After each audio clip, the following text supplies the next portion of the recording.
Hey guys, my name is Jesse Privet, and I want to tell you guys about this vision that I had in 2013. It's now 2018, so this vision was about 5 years ago when I was working and living in Alaska. This vision changed my life. Uh, if you know me personally, you would know that I was the kid who was going nowhere fast, shooting all my arrows in any direction but the right direction.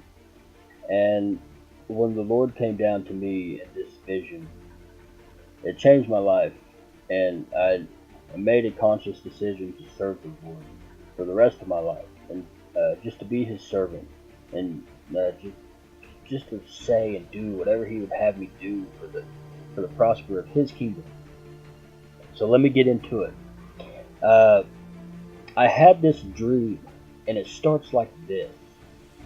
Uh, I was in a field, in a grassy field, and I was sitting on top of a car with a few friends, and we were just kind of hanging out. It was dusk outside, so the stars were coming out, and we were kind of just stargazing. And as we're stargazing, something caught my eye to the left side of my peripheral, and I look and I see the sun sitting on the horizon. And as I see the sun sitting on the horizon, I see a blood red moon, a full blood red moon, pull right up beside the sun and just sit there. And when I saw this, it terrified me. I mean, I was shaking in my knees, my body was trembling. I have never been that scared in my life. And I point to my friends on the car and I say, guys, look at that. And I'm pointing to what I see in the sky. Uh, as I'm getting their attention, I see something else in the right side of the sky now. What I see, it's thousands and thousands of these stone disc-shaped aircraft flying into the atmosphere, just rushing in like an invasion of thousands. And they're in the form of stone Mayan calendars, each and every one of them. And but in my spirit, they were also taking form of since they were automatically a stone disc shape, they were automatically recognized as like UFOs or something of that nature. And I look at the field, and now the field is full of people, and everybody in the field is just running around in mass chaos. I mean, it's a pandemic. People are running around with their hands flailing in the air. Some are crying, scared half to death, and in my spirit, I understand something, and I'm yelling at the crowd, and I'm saying, guys, these are not demons, or these are not aliens. These are demons, and I'm preaching this, and I'm yelling, and I'm saying, guys, don't worry. Those aren't aliens. Those are demons. You don't have to be scared, and nobody's listening.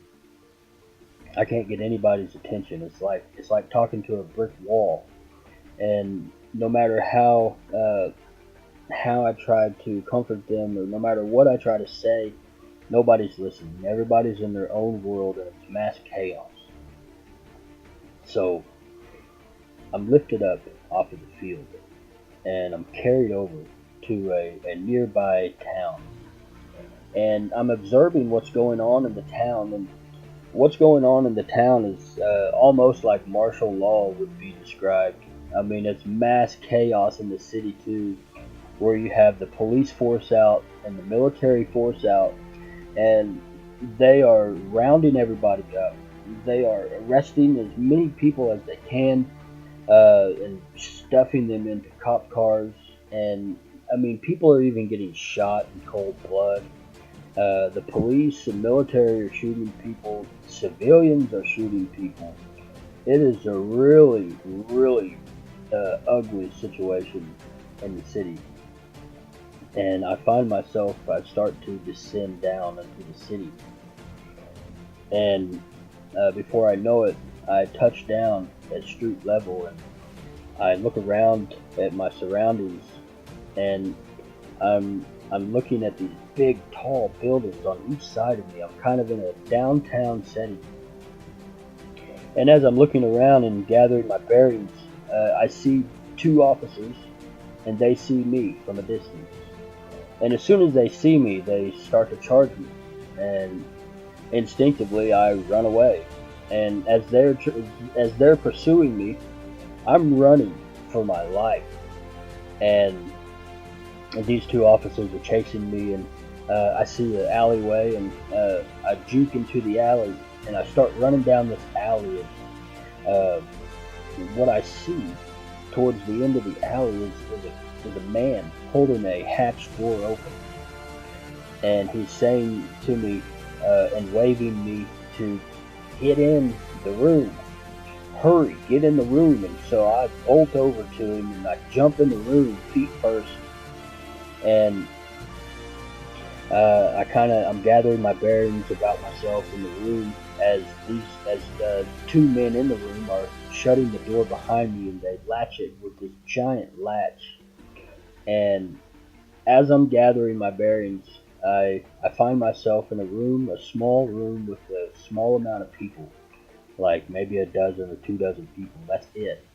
And the door is latched behind me, and by this time the two officers are banging on the door. And they're trying to get in, and they're yelling threats at us. And uh, this goes on for a few short minutes, and then all of a sudden the two officers just lose interest. They simply just walk away. And I remember thinking to myself, this is a miracle. And I remember feeling relieved. I remember feeling safe in that room. And I remember thinking to myself, I'm safe now. Everything is going to be okay.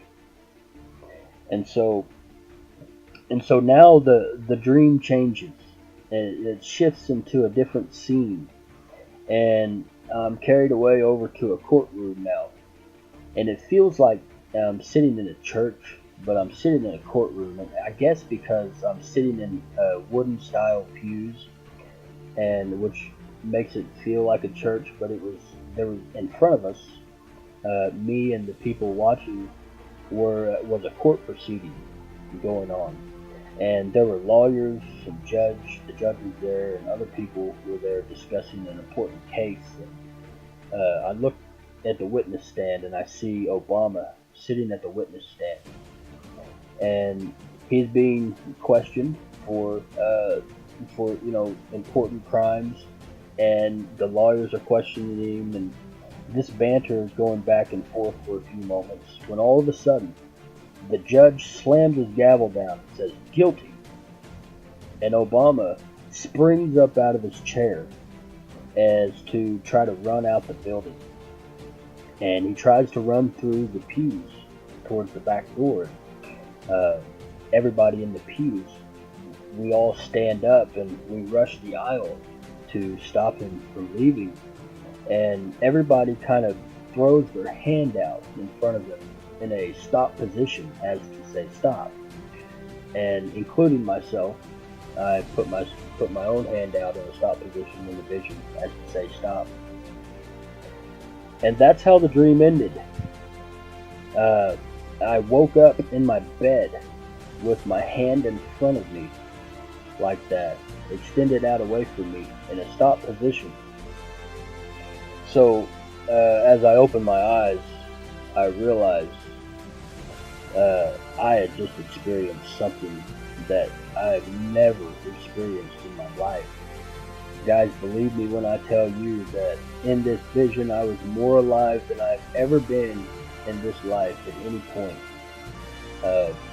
In this dream, it was so real, and it shook me. You can imagine how something like that would shake a person up. I mean, it got my attention. And so I go about the rest of my day, and I start making coffee, and I turn on the news, and lo and behold, on the news, on every news channel, is breaking news of an asteroid that had exploded over Russia that night. Now, the name of this asteroid is 2012 DA14. You can research that. I am watching this unfold. The morning, the same morning, I am reminiscing the vision I just had. I just woke up from a few moments ago. And so, guys, this is too much. There's too much going on, and I surrendered my life to God that day. I say, God, this is you, and I just want to. I surrender. I surrender. I don't even know what's going on, but God, I surrender, and that's basically how my walk with God started. I cleaned out my house that day. I got rid of all my beer and liquor and pot, pornography, and anything that appealed to my flesh. I got rid of, guys. And I picked up a Bible and I started reading, and I went through a soaking period where I soaked up so much information in the Bible, and I mean good, useful, tangible information. The first thing I learned after the first couple of months was about the feast days and how to identify the calendar and the prophetic timing of the feast days and what they all mean.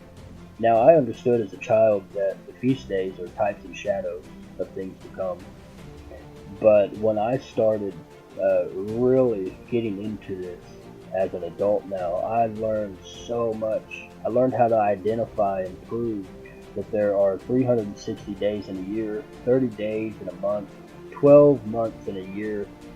Uh, you know, I made Bible studies. I wrote all this stuff down, and I think that's what I'm going to do in the future. Is I'm going to put more videos out over the Bible studies that I've been doing. A lot of them are eschatology type Bible studies over the end times, Jacob's trouble, and all that stuff. It's very powerful information. You guys are going to want to subscribe and check out these new Bible studies that I'm going to be putting out. It's very some of the topics are going to be like proving that angels are not sons of God, and I'm going to be showing you who the two witnesses are, who the last beast kingdom is, and I'm also going to be making the case for a post-trib rapture. Now, guys, I gotta say, since I've had this vision and I started reading the Bible for myself, these topics are very controversial and have actually costed me relationships to talk about them. But I can't help it, guys. This is a word burning in my heart. I can't shut up about it. I don't know if you've ever experienced a word burning in your heart, but guys, it's real anyhow. And I just want you to know first and foremost that all this eschatology stuff means nothing unless you know Jesus Christ. And the most important thing is that you know Jesus Christ and you turn away from your sins and you look to the sky as you see these things unfold, because your redemption is surely drawing close. So guys, I just wanted to share that dream with you. Sorry I kind of went off topic for a minute, but that's the dream. It really happened. Take it or leave it. God bless you, and really, really be diligent to serve the Lord out of your own life with your whole heart. God's coming back, and Jesus will render a recompense for all the works that you have done. Okay, so turn away from your sins. You don't want a bad recompense. You want that salvation, guys. So Jesus is the only way. I love you, and my time is up. I'm out. Bye.